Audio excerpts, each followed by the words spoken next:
Welcome back, everybody.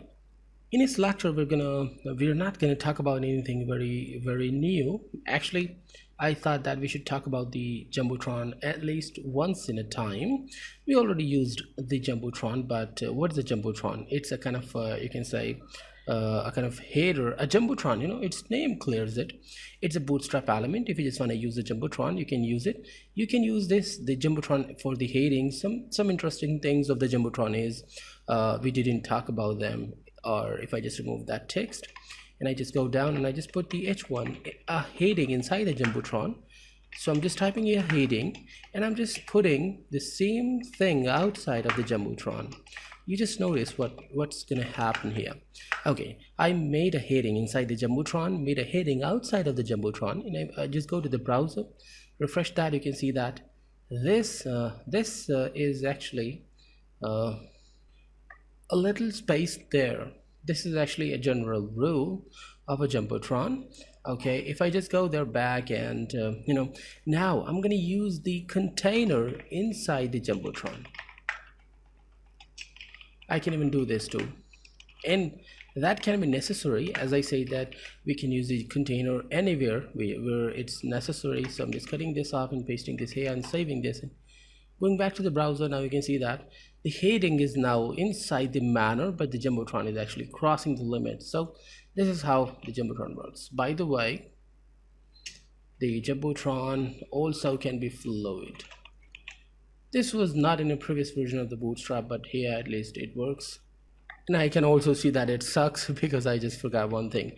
However, I just put it the Jumbotron fluid, but I just need to mention that I'm actually talking about the Jumbotron. This is something really interesting. I'm using two classes in each time in a same one element. And why I'm doing this because this one is referring to the collection that we're still on a Jumbotron. And inside the Jumbotron, first of all, we've applied the Jumbotron basic classes. Then we applied the fluid style with this one. So now go to the browser and refresh that.